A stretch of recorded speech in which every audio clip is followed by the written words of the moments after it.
Hello, and welcome to Picture This, a podcast from the photo archives of the Albuquerque Museum. My name is Jill Hartke, and I am the digital archivist here at the museum.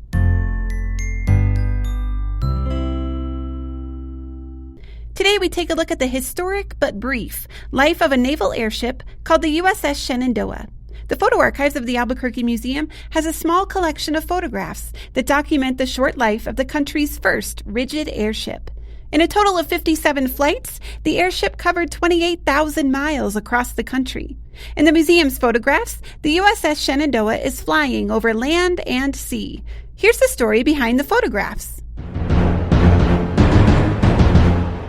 Some people call these ships Zeppelins, although that term really only applies to airships built in Germany by a company owned by Count Ferdinand von Zeppelin in the early 20th century. Germany was the leader in the building and arming of airships and used them widely in the First World War for training, reconnaissance, and even bombing campaigns across Western Europe. One of these Zeppelins was forced to land in France, and it landed safely enough for the Allies to get a chance to study it, hoping to take lessons from the Zeppelin to help inform their own militaries on how to build airships successfully. In 1919, less than a year after the end of World War I, the United States Navy began to plan for the construction of a rigid airship and wanted it to be built entirely within the United States. The plans for the U.S.S. Shenandoah were put into motion, and parts were fabricated in Philadelphia before being sent to Lakehurst Naval Air Station in New Jersey to begin construction in 1922. Rigid airships have internal frameworks that support the gas cells within the envelope, making them different from blimps or hot air balloons, which rely entirely on the gas to inflate the envelope.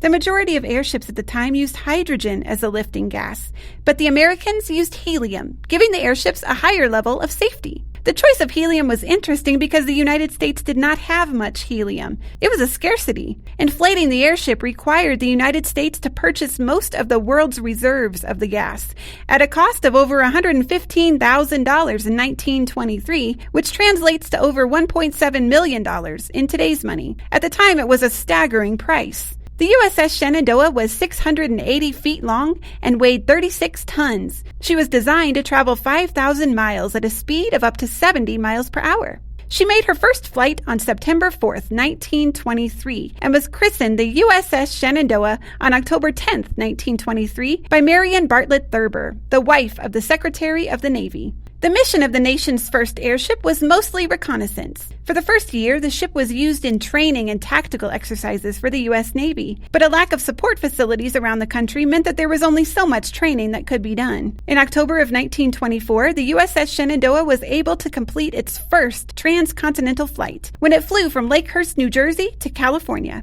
The photographs in the museum's photo archives include images of this trip, when the airship was flying near San Diego. The airship could be moored and towed by aircraft carriers or even oil tankers, allowing it to be transported by water to various naval yards. Everywhere the Shenandoah went, crowds gathered to see it. The Shenandoah became a promotional tool for the Navy, and the public wanted more airships in the skies.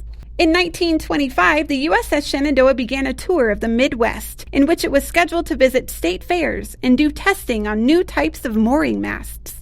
Originally planned as a summer tour, the fear of severe Midwestern thunderstorms had delayed Shenandoah's tour until September. The crew of 43 men, captained by Zachary Lansdowne, were planning to travel over 11 states and stop in Detroit to try out a new mooring mast developed by Henry Ford before returning to New Jersey. The entire tour would take less than a week. It left Lakehurst, New Jersey on the afternoon of September 2nd, 1925, and within 24 hours was lying in 3 large pieces on the ground near Ava, Ohio, marking the end of the life of the first rigid airship of the U.S. Navy. The devastating crash of the U.S.S. Shenandoah happened in the early morning of September 3rd, 1925, when the airship got caught in a squall line of thunderstorms in southeastern Ohio, exactly the type of thunderstorm that the U.S. Navy feared most and had tried to avoid by delaying the tour for several months. Caught in an updraft, the ship hurtled and tossed, its framework straining and twisting, popping metal spikes through the cloth envelope of the airship, so the ship began to look like a giant bobbing pincushion in the dark sky. sky. The U.S.S. Shenandoah was flung upward 1,000 feet per minute, pushing beyond its pressure limits and tearing it apart. The control cabin was suspended by cables below the airship, and crew members desperately tried to release helium and get the airship to descend, but the cables holding the control cabin to the ship snapped, and the cabin plummeted to the earth, killing 14 crewmen, including the Shenandoah's captain, Lieutenant Commander Zachary Lansdowne.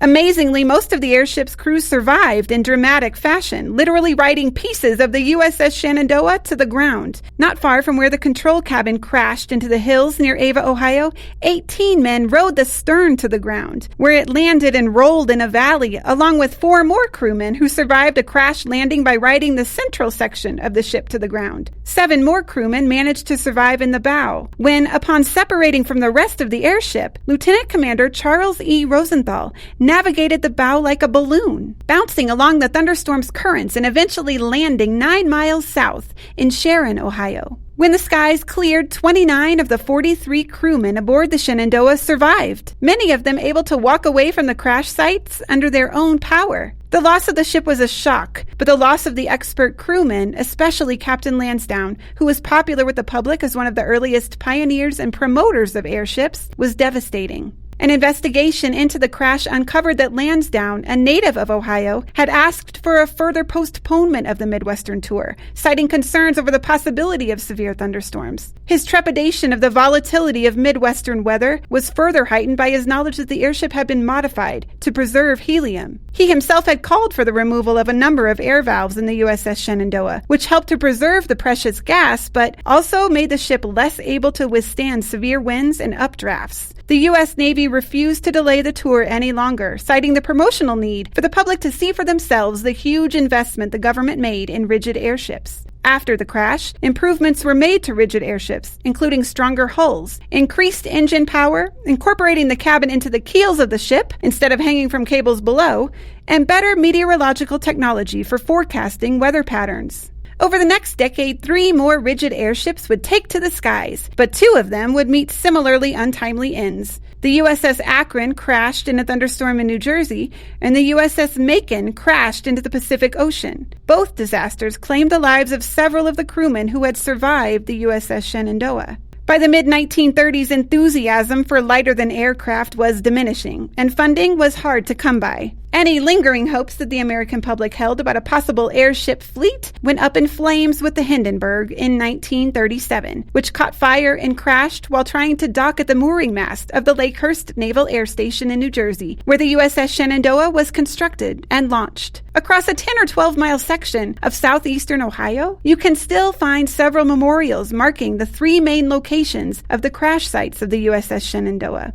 As for the photo archives of the Albuquerque Museum, the small collection of photographs is a bit of a mystery. The collection related to the U.S. Navy's brief relationship with airships has no real connection to Albuquerque, but it helps illustrate an important moment in military aviation and lighter-than-air pioneering in the United States. More than anything, this little collection of photographs goes to show that you never really know what you'll find in a photo archive. Thank you for joining us for Picture This with the Albuquerque Museum. Please join us next time for the story behind another photograph in the museum's collection.